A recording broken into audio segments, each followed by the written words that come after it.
하나님이여, 사슴이 시냇물을 찾기에 갈급한 같이 내 영혼이 주를 찾기에 갈급하니이다. 내 영혼이 하나님 곧 살아계시는 하나님을 갈망하나니 내가 어느 때에 나가서 하나님의 얼굴을 배울까. 사람들이 종일 내게 하는 말이 내 하나님이 어디 있느냐 하오니 내 눈물이 주야로 내 음식이 되었도다.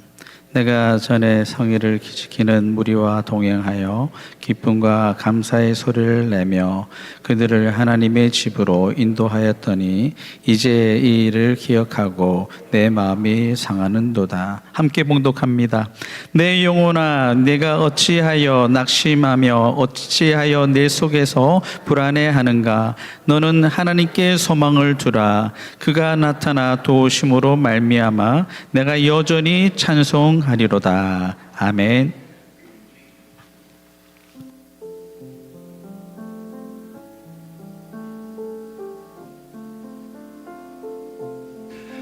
할렐루야.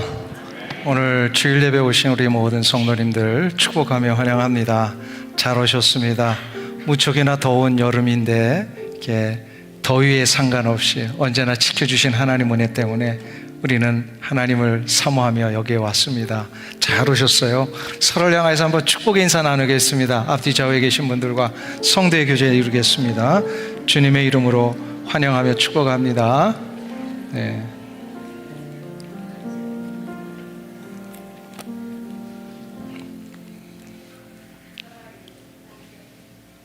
네, 감사합니다. 예, 반가우면 이렇게 소리가 커지는 거예요, 원래. 감사합니다. 네, 오늘도 주님의 이름으로 모든 분들 정말로 은혜와 평강이 넘치시길 주 이름으로 축원합니다. 오늘부터 시작해서 앞으로 수주 동안 다시 시작되는 은혜라고 하는 큰 주제로 하나님의 말씀을 생각해 보려고 합니다. 오늘은 그 첫 시간으로 성경에서 가장 극적으로 이렇게 은혜가 다시 시작된 한 가문의 이야기를 먼저 소개해 드리고 설교를 하려고 합니다. 민수기 16장에 보면 고라라고 하는 인물이 등장을 합니다. 이 고라는 레위 지파에 속하여 있는 사람으로 원래 하나님의 성전에서 이게 봉사하며 하나님의 전을 섬겼던 그런 사람입니다. 근데 어찌된 일인지 이 고라가 자기가 섬기는 이 성전 봉사가 만족스럽지 않은 거예요. 좀 불평이 일어나기를 시작을 했습니다. 저 아론과 모세는 폼나게 앞에서 막 이렇게 주의하면서 이렇게 성전의 그 레위인으로서 똑같이 그냥 같은 출신인데 아주 폼나는 일을 하고 자기는 맨날 뒤에서 허드렛 일만 하니까 이게 아마 불만이 있었던 것 같습니다. 그래서 고라가 모세와 아론의 반역을 일으킵니다. 그리고 자기 혼자 반역을 일으키는 게 아니라 지도자 250명을 설득하고 규합해서 하나님이 세워놓으신 이 성전 제사의 질서에 도전을 하고 반역을 하고 정면으로 맞서게 됩니다. 그 결과 어떻게 되죠? 우리 이미 다 알고 계시지만 하나님이 이 고라에 진노를 하셔서 땅을 가르십니다. 땅이 갈라지고 그 속에 다 들어가 몰살시키시고 불이 나와가지고 250명을 다 태워 죽이셨습니다. 정말로 끔찍한 성경의 심판의 이야기입니다. 근데 성경은 이렇게 고라의 반역과 그 아주 엄청난 심판에 대한 이야기로 끝내는 게 아니라 그 이후에 놀라운 기록을 하나 더 붙이고 있습니다. 그게 바로 민수기 26장 11절의 말씀입니다. 우리 다 같이 민수기 26장 11절을 같이 봉독합니다. 고라의 아들들은 죽지 아니하였더라. 고라의 아들들은 죽지 않았다. 이게 무슨 뜻일까요? 고라의 아들들은 아버지 고라의 반역에 동참하지 않았다라는 뜻입니다. 심판의 한복판에서 하나님이 고라의 아들들의 마음을 붙드신 거예요. 잘못된 반역, 하나님 앞에 진노를 살 만한 이런 질서를 파괴하는 반역에 대해서 너희들은 동참하지 마라 라고 하는 이 마음을 주셨던 거예요. 가만히 보니까 아무리 아버지라고 할지라도 아들들의 입장에서 이거 잘못된 거거든요. 그래서 동참하지 않게 되었다라는 거예요. 이게 참 은혜입니다. 그렇죠? 이게 은혜예요. 죄악에 손대지 않고 아무리 혈연과 아는 사람의 인정에 이끌려서 잘못된 길을 가야 하는 상황이 발생될지라도 거기에 함께 발담그지 않는 거, 이게 참 중요하잖아요. 그렇게 안 되는 게 하나님의 은혜예요. 자, 그런데 이렇게 아버지가 반역을 했어도 아들들이 반역을 하지 않으니까 하나님이 기뻐하셨어요. 그래서 이 고라의 아들들과 고라의 자손들을 나중에 세월이 흘러서 다윗 시대에 이르면 놀라운 복을 받습니다. 이 고라의 후손은요, 멸망받을 가문이었잖아요. 멸망당할 가문이에요. 그런데 이 가문이 어떻게 됩니까? 성전에서 찬양하는 찬양대가 돼버린 거예요. 그래서 이 찬양대로서의 역할을 감당하면서, 이게 얼마나 참 귀한 일입니까? 그렇죠, 우리 찬양대원들? 예, 천사도 흠모할 만한 이 봉사입니다. 믿으세요? 예, 아니신가 보네. 억지로 하시는 거예요? 이게 굉장히 중요한 직분이고 영광스러운 직분이에요, 찬양대라는 것은. 그런데 이 영광스러운 직분으로 고라의 자손들이 다윗 시대에 와가지고요, 성전의 악장도 될 뿐만 아니라 이 찬양대원으로 다 쓰게 되었다라는 겁니다. 얼마나 놀라운 믿음의 가문이 일어난 것입니까? 이게 놀라운 일입니다. 그래서 삼켜져서 멸문지화 당할 이 가문이 정말로 하나님의 은혜로 성전에서 노래하고 찬양할 수 있는 놀라운 믿음의 가문으로 다시 회복되었더라. 지금 성경이 그것을 증명하기를 시작을 합니다. 이게 다시 시작된 은혜의 아주 중요한 결론이에요. 아무리 과거에 어떤 죄를 저질렀어도, 아무리 하나님 앞에 부끄러운 일을 나의 집안과 나의 가문이 저질렀어도요, 하나님은 하나님의 은혜를 사모하는 자에게는요, 새로운 회복을 주십니다. 아멘. 그렇게 완전히 새로 시작된 사람들, 이 고라의 자손들이 부른 노래가, 그 대표적인 시가 바로 오늘 본문의 시예요. 시편 42편을 중심으로 해서요, 이 고라 자손의 마스길이라고 되어 있죠. 고라 자손이 자기 집안의 역사를 통하여 깨달은 바가 큰 거예요. 이게 얼마나 놀라운 하나님의 은혜의 역사인지. 그래가지고 이 고라의 자손들은요, 계속해서 하나님 앞에 찬양시를 지어냅니다. 감사의 이 찬양곡을 지어내는 거예요. 이 노래는 오늘 대표하는 이 42편, 계속해서 이 시편에 고라 자손들의 노래가 나옵니다. 근데 오늘 그 첫 시작이요, 42편이. 이 노래는 은혜를 이미 체험한 자만이 할 수 있는 이 축복에 대한 감격으로 나오는 노래예요. 그런데 더 놀라운 사실은 이 은혜를 한번 경험한 자가 계속해서 이 은혜를 받고 앞으로도 계속 은혜의 자리에 서기 위한 소망의 노래이기도 합니다. 그러니까 한 번 은혜 받은 거 이것으로 만족하면 될까요, 안 될까요? 안 됩니다. 이걸 뭐라 그래요? 한 번 받은 거 가지고 계속해서 그거 그냥 만족하는 거 뭐라 그래요, 이걸? 예, 우려먹는다. 은혜는 우려먹는 게 아니에요. 무슨 곰탕입니까, 우려내게? 은혜는요, 매 순간마다 새롭게 부어져야 합니다. 근데 하나님이 이 새롭게 부어주시는 은혜의 역사가 어떻게 이루어지느냐 이 말이에요. 여러분들은 이미 하나님의 은혜로 구원받은 자이십니다. 그렇죠? 예수 그리스도의 구원을 받았다는 것은 이미 하나님의 은혜가 임하셨다라는 거예요. 이게 얼마나 놀라운 축복인지 몰라요. 그런데 구원받은 이후에 그 은혜를 계속해서 사모하며 그 은혜를 하나님이 부어주시기를 기대하는 이 삶을 살지 않으면 그거는 뭐 하는 것이다? 뭐 하는 거예요? 뭐 우려내는 거예요. 예. 은혜를 그냥 우려먹는 거라는 말이야. 그러지 말고 어떻게 해야 되는 거예요? 계속해서 새로운 은혜를 사모해야 합니다. 그러면 오늘 시편 42편에 그럼 어떻게 해야 받은 은혜에 그냥 머물러 있지 않고 계속해서 새로운 은혜를 우리가 사모하며 하나님으로부터 받을 수 있을까? 이 은혜의 새로운 경험을 계속해서 하기 위해서는 어떻게 되는가? 오늘 세 가지를 잘 하라, 이렇게 오늘 본문이 말씀을 합니다. 그 첫 번째 결단이 뭐냐면요, 은혜의 역사를 다시금 경험하기 위해서는요, 하나님을 향한 사무치는 그리움이 내 안에 시작되어야 합니다.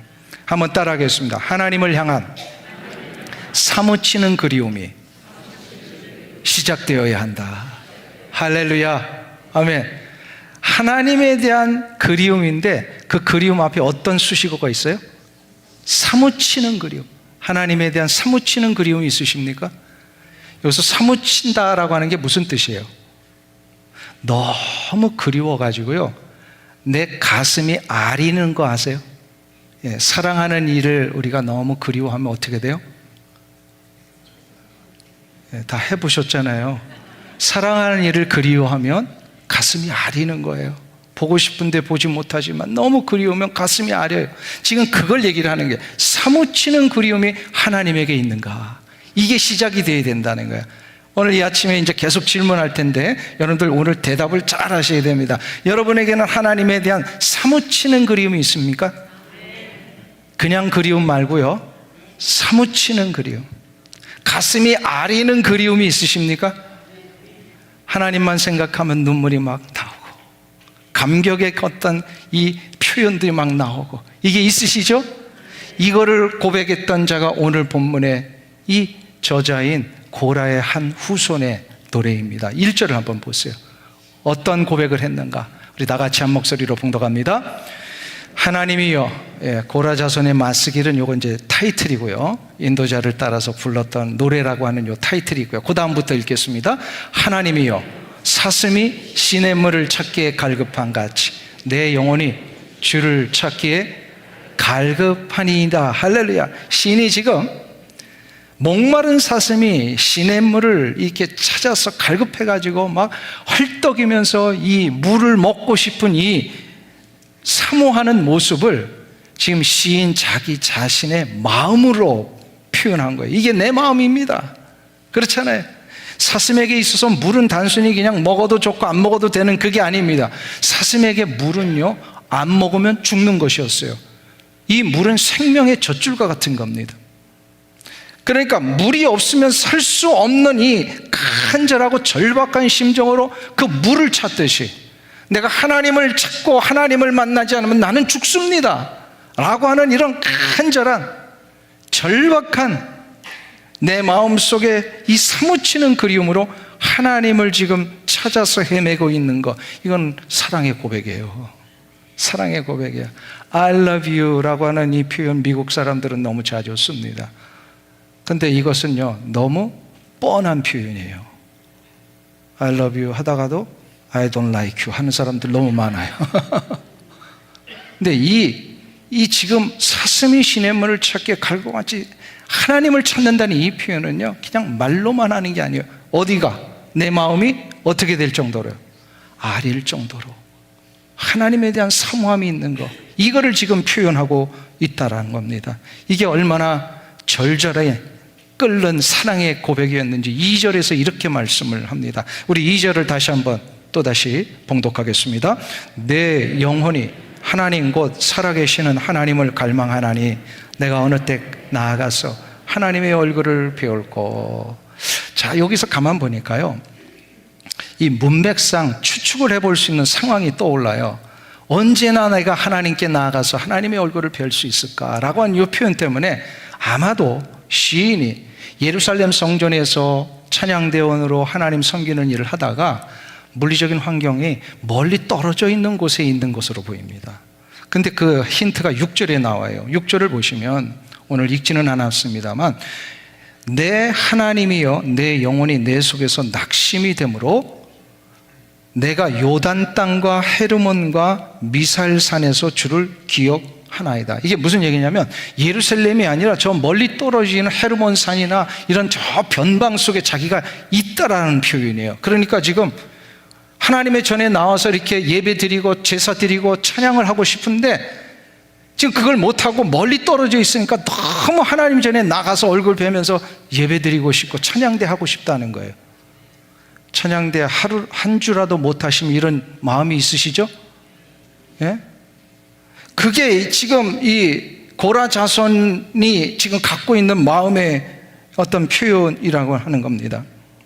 하나님에 대한 그리움이 간절히 그의 마음속에 배어 있기 때문에. 그래서 이 고라는 분명히 그 목마름과 간절함이 있는 것으로 보아 그의 영혼은 하나님 앞에 살아있는 자임에 틀림이 없습니다. 의사 선생님들도 그런 얘기를 하시는 걸 들은 적이 있어요. 사람이 깊은 탈수나 갑작스러운 샥에 이제 빠져가지고 정신이 혼미해지고 막 이렇게 되면요, 그 사람이, 특별히 탈수 증상이 있는 사람이 갈증을 못 느낀답니다. 그러니까 생명이 꺼져갈수록 목마름에 대한, 갈증에 대한 감각이 무뎌지기 때문이라는 거예요. 그러다가 어떤 의학적인 도움을 가지고 그 몸이 살아나기를 시작할 때에 다시 목마름을 느낀다는 거예요. 그러니까 목마름은 죽어가는 신호일까요? 살아있는 신호일까요? 살아있는 신호입니다. 우리의 영혼도 마찬가지입니다. 만일에 우리가 하나님을 향한 간절한 목마름이 있다면 그 영혼은 살아있는 자예요.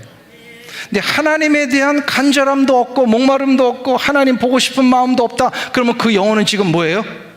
거의 잠자고 있는 거고요, 거의 죽어가고 있는 영혼이라고 할 수 있습니다. 자, 그러면 이 아침에 여러분에게 또다시 질문합니다. 오늘 계속 질문할 때 대답 잘 하셔야 돼요. 한번 여러분들에게 묻습니다. 여러분들은 하나님에 대한 그리움과 간절함이 있으십니까? 아멘? 예, 좀 자신 있게 여러분의 상태를 표현해 주세요. 여러분은 하나님에 대한 그리움이 있으십니까? 목마름이 있으세요? 할렐루야. 그 아멘이 진짜인지 아닌지 자가 진단하는 걸 오늘 하려고 그래요. 자가 진단하는 거. 5가지를 제가 드리는데 여기서 3개 이상 돼야 합격. 한번 보세요. 자, 보세요. 처음에 주중에 예배를 드리는 것이 너무 그리워진다, 아니다? 어떤 거예요? 그리워진다예요? 아멘으로 대답했어요. 주중에 예배를 드리는 이 날이 너무나도 그리워진다? 아니다? 노맨이에요. 자, 그럼 2번째, 성경을 읽으면 꿀송이 같이 달다? 아니면 졸립다? 꿀송이처럼 답니까? 아멘? 일주일 내내 저 자동차 뒷좌석에 이거 딱 놓고 그냥 한 번도 안 읽다가 그냥 오는 거 아니시죠? 예? 어떠세요? 하나님의 말씀을 매일마다 꿀송이처럼 달아서 읽고 묵상하고 있다. 맞아요? 이게 2번째예요. 3번째, 자동차를 딱 틀면 자동차 라디오에서 찬양이 나온다, 유행가가 나온다? 오늘 3번은 대답을 안 하시네. 자, 한번 보세요. 찬양을 들으면 가슴이 뜨겁다, 유행가의 은혜를 받는다. 어떤 거예요? 찬양을 들으면 가슴이 뜨거워지십니까? 아멘? 네. 그러면 4번째, 말씀을 받을 때에 은혜에 대한 사모함이 있다, 없다? 있다? 예. 그럼 5번째, 매일의 삶 속에서 하루 종일 주님과 대화가 있다, 없다? 있어요? 자, 여기서 3개 이상 다 나오셨어요? 아멘? 할렐루야. 아멘. 할렐루야. 하나님에 대한 생각이 전혀 일주일 내내 없다. 이거 좀 심각한 거 아닐까요? 예? 하나님에 대한 생각이 일주일 내내 없는데 그래도 아무렇지도 않다. 사랑하는 사람은요, 어떻게 해요? 하루 종일. 내가 그 사람 사랑하면 어떻게 되죠? 하루 종일 생각이 납니다. 그리고 대화를 계속하고 싶습니다. 이게 바로 하나님에 대한 열망과 사랑이 있는 자의 증거예요. 중요한 것은 이런 하나님에 대한 목마름이 있는 자에게는요, 하나님이 그의 심령 속에 은혜를 부어주십니다. 은혜가 부어지면 죽은 자였던 상태는 다시금 소생함을 얻게 되고요, 이미 살아 역사해서 영적으로 충만한 자들에게는 더 큰 생명의 역사가 시작이 됩니다. 그러니까 날마다 은혜를 사모해야 돼요. 몸이 죽었고 인생이 죽었고 내 감정과 내 기질도 다 죽었던 자들에게는 은혜가 부어지면요, 새로운 능력이 시작이 된다는 거예요. 할렐루야. 이것을 열망할 줄 알아야 돼요. 이게 바로 하나님에 대한 그리움이 사무치는 마음으로 있는 자의 축복입니다. 이 은혜가 있기를 축원합니다. 근데 두 번째로 하나님의 역사를 다시금 경험하기 위해서는요, 한번 따라하겠습니다. 상황이 아니라 살아 역사하시는 하나님을 바라봐야 한다. 이 마음을 2절에서 오늘 시인이 이렇게 표현하고 있습니다.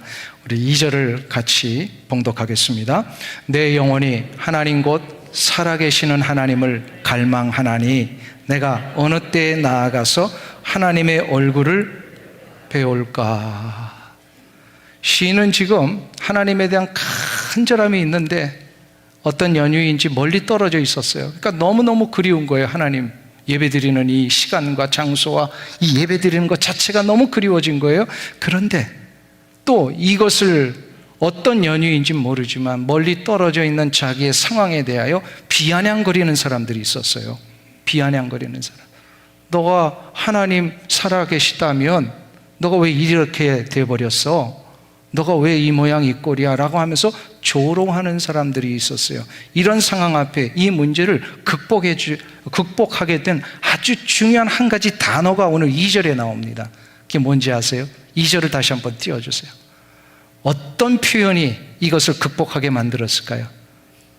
내 영혼이 하나님 곧 살아계시는 하나님을 갈망하나니. 어떤 걸까요? 살아계신다. 이게 아주 중요한 우리의 어떤 자세입니다. 많은 사람들이 하나님의 존재하심을 관념적으로 다 이해합니다. 하나님 지금 존재하시지. 그러나 존재하시는 하나님으로만 인식하지 말고 그것으로만 끝나지 말고 우리 그리스도인들에게 능력이 되는 건요, 존재하시는 그 하나님이 지금 나의 삶의 상황 속에서 친히 나를 위하여 역사하고 계시다라고 하는 이 사실을 믿는 것. 이게 바로 내 입에서 살아계시는 하나님이라는 고백이 나오는 거예요. 하나님은 나를 위하여 역사하고 계십니다. 하나님은 살아계십니다. 하나님은 지금도 존재하시고 나를 위하여 하나님이 모든 걸 주관하고 계십니다. 이 고백이 나올 수 있어야 합니다. 우리가 신앙생활을 바르게 하기 위해서는 그래서 관념적인 신앙으로 끝나지 말고요, 실제적인 체험으로까지 나가야 합니다. 하나님에 대한 이야기를 너무 많이 들어가지고 하나님에 대한 어떤 실제 역사하시는 것이 무뎌지는 분들이 좀 있어요. 그러지 말고요, 실제로 그 하나님이 나를 위하여 역사하시는 걸 체험하시길 축원합니다. 이것이 될 때에 많은 분들이 그냥 관념적인 신앙에서 실제 능력의 그리스도인으로 살아갈 수가 있게 되는 거예요. 자기에게 닥쳐진 이 어려움이 있었어요. 이 시인은 구체적으로 어떤 건지는 성경에 나오지 않지만 이 뉘앙스 자체가요, 자기에게 자꾸 사람들이 막 비아냥거리니까 막 눈물이 날 정도였대요. 3절을 한번 보세요. 오늘 본문의 시인이요, 사람들의 조롱이 들리고 눈앞이 상황만 보이지 하나님이 보이지 않았던 이 상황에서 그가 했던 경험이 3절이에요. 같이 읽겠습니다. 사람들이 종일 내게 하는 말이 내 하나님이 어디 있느냐 하오니 내 눈물이 죄로 내 음식이 되었도다. 내가 살아가는 동안에 고통이 일어나고 고난이 찾아오니까 저 믿지 않는 사람들은 이 상황 앞에 이해가 안 되는 거예요. 너 하나님 믿는다고 하면서 왜 이런 일이 일어나? 하면서 막 조롱을 했어요. 그러니까 답답한 거예요. 이 고라한 자손 중에 한 사람이요. 왜냐하면 하나님 살아계신다는데 왜 내가 이런 일이 일어나가지고 사람들 앞에 조롱거리가 됩니까? 하면서 막 눈물이 일어났던 것입니다. 실은 이게 우리의 모습이기도 합니다. 우리도 하나님을 위해 산다고 하는데 어떨 때는 참 풀리지 않는 이런 문제 앞에 나도 답답한데 믿지 않는 사람들이 나 보니까 얼마나 조롱에 섞인 말을 하겠습니까? 이럴 때 이 문제를 해결하는 것은 뭐냐면요, 상황을 보지 말고 이 상황 속에 비록 보이지 아니하시는 하나님이시지만 그 하나님은 실제로 나의 삶에 역사하시는 하나님이심을, 그 하나님을 믿음의 눈으로 바라볼 수 있어야 돼요. 이것이 되어야 은혜가 새로워집니다. 새로운 은혜의 체험들이 일어나는 거예요. 그래서 내 삶을 주관하시는 하나님을 통하여서 이 상황을 볼 때에 내 감정의 문제가 정리됩니다. 어떨 때는 우울하고 어떨 때는 고통스럽고 절망스러운 이 상황인데요, 하나님이 살아 역사하신다라는 이 놀라운 확신을 가지고 그 상황을 다시 보니까 내 마음이 어느새부터 막 회복이 되어 있는 거예요. 절대로 흔들리지 않아요. 사람들이 뭐라고 그래도 흔들리지 않아요. 쉬운 예로 이런 거 한번 들어볼게요. 여러분들 오늘 다 운전을 하고 오셨어요. 고속도로를 타고 오시기도 하고 로컬길로 오시기도 하고. 근데 가끔 이런 경험하죠. 내가 이렇게 나는 정당하게 운전하고 스피드 리밋 지키면서 가고 있는데 갑자기 옆에서 어떤 차가 팍 내 앞에 그냥 위험하게 끼어들어가지고 그 브레이크를 밟았어요. 자, 그렇다면 여러분들은 어떤 마음이 일어납니까? 그냥 막 이게 열리는 거예요. 그냥 아니 도대체 지금 저 몰상식한 사람이 있는가 하면서 막 화가 나고, 그러면서 진짜 성격 급한 사람은 어떻게 돼요? 그 차 쫓아갑니다. 쫓아가가지고 한번 혼내주려고 쫓아가는데 그 앞차가 갑자기 병원으로 돌아가더니 응급실로 가는 거예요. 알고 봤더니 그냥 의도적으로 그냥 그 차를 그렇게 몬 게 아니라 너무 급한 환자가 있어가지고 그 환자를 살려내기 위하여 급하게 그냥 뭐 보이지가 않는 거죠. 교통 법규라든지 이게 지금 중요한 게 사람 살려야 되니까. 그래서 응급실로 데려가서 그 사람을 이제 옮기는 것을 보았어요. 그러면 방금 전까지 이것이 열렸던 내가 어떻게 되는 거예요?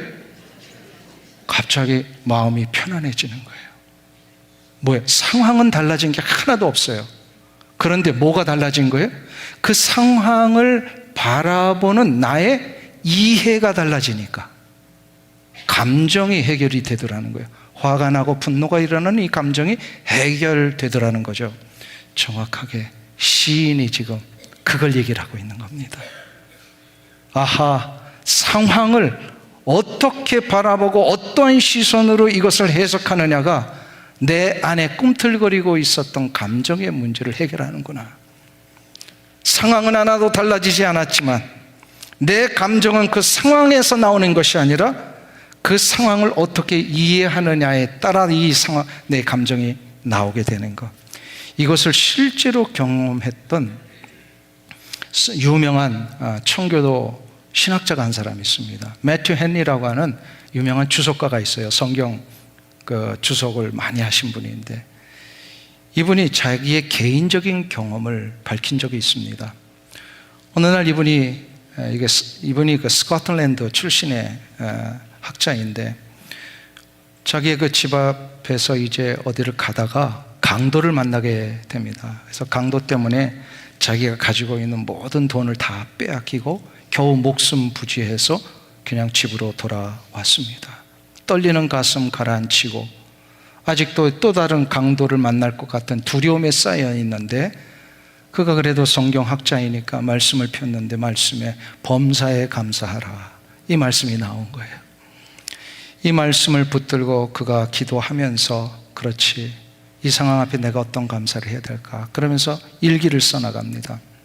근데 4가지의 감사의 제목이 그에게 나오기를 시작합니다. 첫 번째, 지금까지 한 번도 강도를 만난 적이 없음에 감사.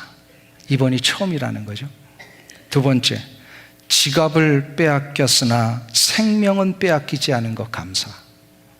세 번째로, 가지고 있었던 돈은 다 잃었지만 그리 많지 않아서 감사. 그리고 네 번째, 강도질을 한 사람이 내가 아니어서 감사.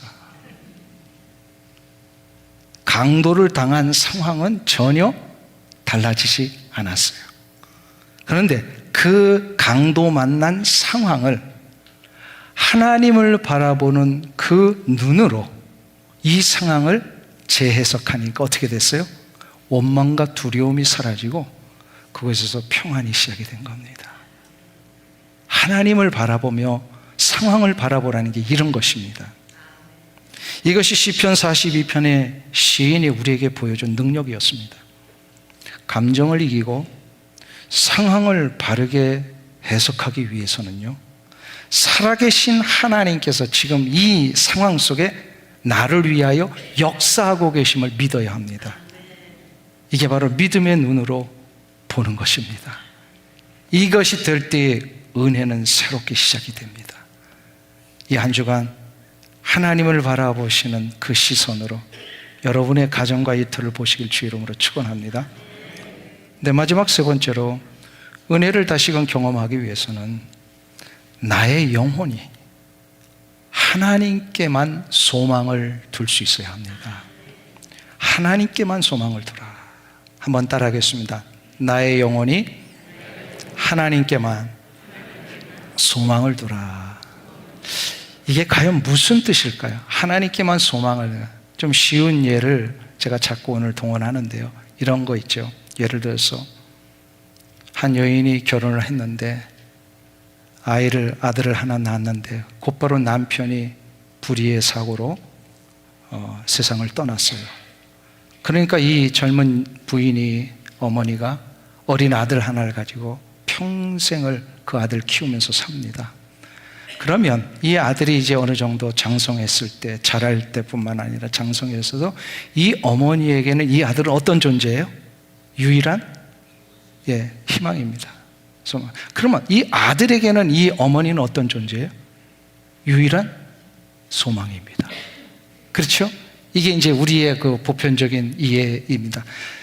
정확하지는 않지만 이와 비슷한 것이 하나님께만 소망을 두라는 거예요. 이게 무슨 얘기냐면 다른 모든 것 없어도 하나님만 계시면 우리는 만족하고 하나님의 능력으로 우리는 살아갈 수가 있습니다.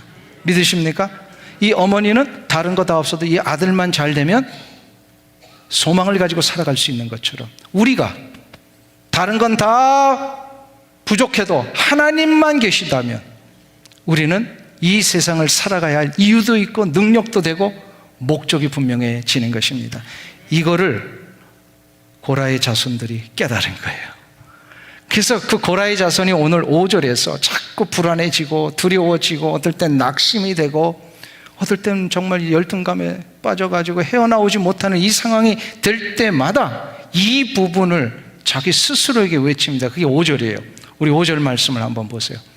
같이 봉독합니다. 내 영혼아, 내가 어찌하여 낙심하며 어찌하여 내 속에서 불안해하는가? 너는 하나님께 소망을 두라. 그가 나타나 도우심으로 말미암아 내가 여전히 찬송하리로다. 할렐루야. 하나님께만 소망을 두는데 그 하나님께서는 어떻게 하신다고요? 나타나신다는 거예요. 내가 힘이 들고 어려울 때, 외로울 때, 도움이 필요할 때 친구들이 돕던가요? 아닙니다. 내가 힘들어지니까 다들 나 몰라라 하는 이 상황에서 유일하게 나에게 나타나셔서 도우시는 분이 하나님이시라는 거예요. 믿으십니까? 이거를 고라의 자손이 체험했어요. 지금 시인은 눈물에 젖어서 주저앉아 있지 않습니다. 더 이상 감정에 끌려가지 않습니다. 자기의 마음속에 휘몰아쳤던 이 사람들로부터의 비아냥, 조롱, 이것 때문에 어떨 때는 우울해지기도 하고 낙심이 되기도 하고 진짜 이거 이렇게 안 돼, 계속 회복 안 되면 어떻게 하지 하는 이런 불안감이 쌓여 있을 때에 그 감정에 그가 자기의 자신을 던지지 않았어요. 그는 오히려 하나님이 지금 살아계셔서 나에게 나타나 도우실 것을 바라보았어요. 그래서 그가 그 바라보았던 그 시선으로 자기 자신을, 자기의 영혼을 깨우칩니다. 그래서 그 얘기하는 거예요. 내 영혼아, 내가 어찌하여 낙심하느냐? 자기가 자기 영혼에게 외치고 있는 거예요. 이거는 뭐냐면요, 내 안에 두 가지의 소욕들이 있다는 것을 지금 보여주고 있습니다. 사도 바울도 그 말씀하시죠. 내 안에 두 개의 소욕이 있다고 그래요. 육신의 소욕과 성령의 소욕입니다. 육신의 소욕이라고 하는 것은 내가 원래 내재적으로 죄된 본성의 이 후손이기 때문에 이 죄된 본성이 아직도 남아 있어요. 그래서 이 죄된 본성의 결과가 뭐예요? 불안과 두려움과 절망과 탄식과 짜증과 분노, 불평, 불만, 거짓, 이런 것들이 다 이 육신의 소욕으로 죄된 모습으로 나타나는 결과였어요. 그런데 예수 그리스도 안에서 거듭난 이후에 우리 안에 새로운 성령의 역사가 심겨지고 나서는 내 안에 성령의 소욕들이 일어나는 거예요. 그래서 사도 바울도 그 성령의 소욕은 생명의 역사라 그랬잖아요. 평안이 시작이 되고 모든 것을 긍정적으로 보게 되고, 불평했던 자가 다시금 긍정이 되고, 낙심했던 자가 소망이 되고, 그 아주 구체적인 9가지 열매가 사랑과 희락과 화평과 오래 참음과 자비와 양성과 충성과 온유와 절제니, 이런 것이 내 안에 있어요. 이럴 때마다 우리는 성령의 소욕을 힘입어서 자꾸 육신의 소욕대로 불쑥불쑥 나오고 있는 내 감정과 내 이 인간적인 모습을 향하여 선포하라는 거예요. 내 영혼아, 내가 어찌하여 이렇게 죄된 본성 가운데 빠져서 낙심하고 있느냐? 내가 나의 영혼을 향하여 선포하라고 하는 겁니다.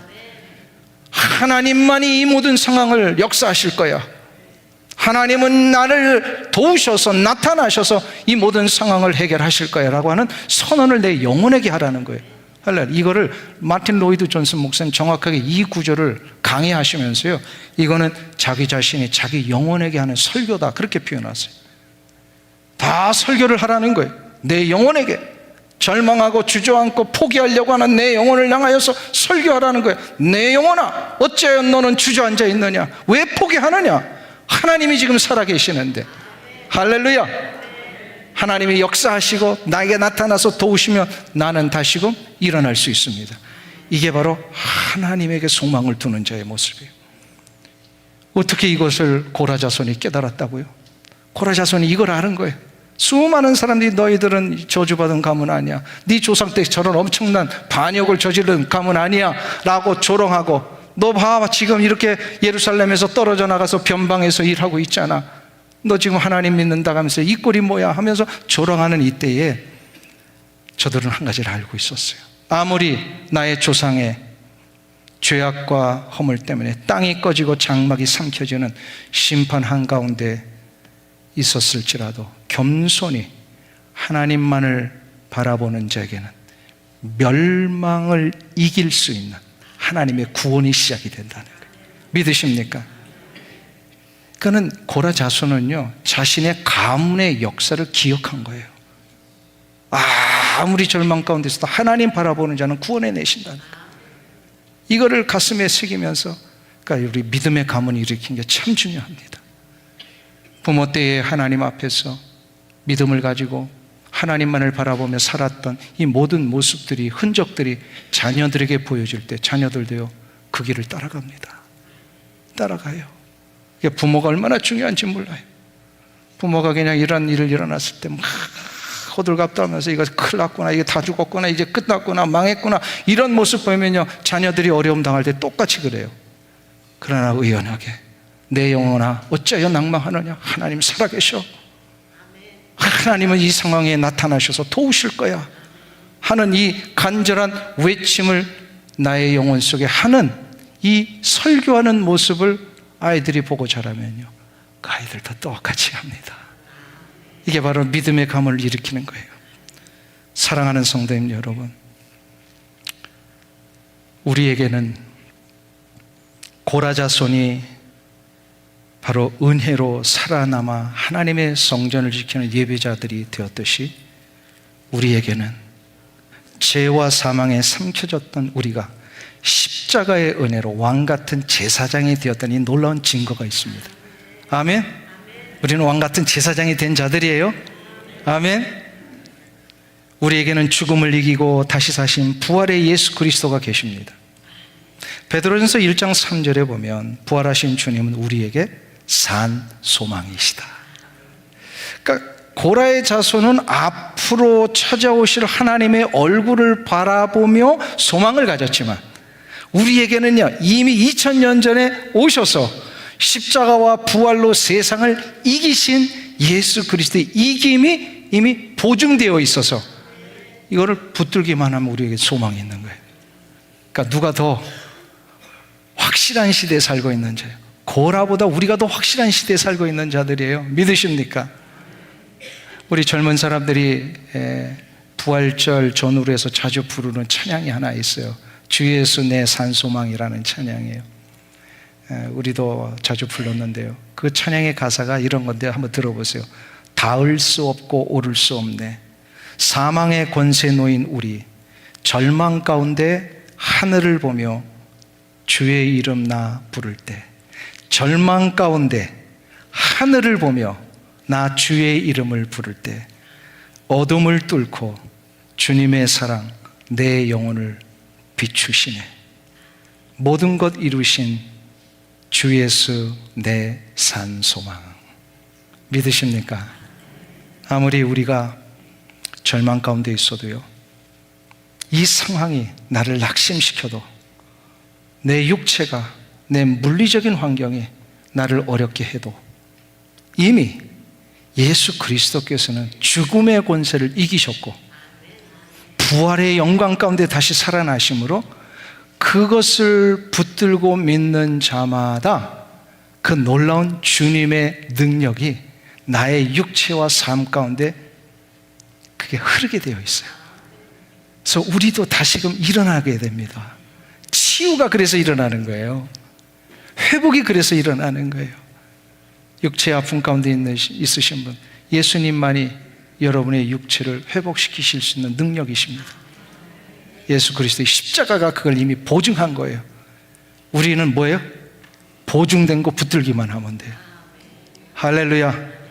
그러면서 우리 영혼을 향하여 외치셔야 돼요. 이거 설교하라 그랬어요. 한번 따라하겠습니다. 내 영혼아, 어찌하여 낙심하느냐? 너는 하나님께 소망을 두라. 할렐루야. 이 은혜가 여러분들 가운데 일어나셔서 한 주간 소망으로 능력 있게 살아가시기를 주 이름으로 축원합니다. 기도하겠습니다. 자비하신 아버지 하나님, 아무리 내 감정이 나를 속이려 할 때 감정에 끌려가지 않도록 도와주시옵소서. 우울과 불안과 세상의 조롱이 나를 삼키려 할 때 내가 스스로 내 영혼에게 외치기를 원합니다. 내 영혼아, 어찌하여 너는 낙심하느냐? 너를 살려내신 부활의 주님께 소망을 두라. 이 소망을 두는 자마다 하나님이 나에게 나타나셔서 나를 도우시고 살아계심을 나에게 보여주실 줄로 믿습니다.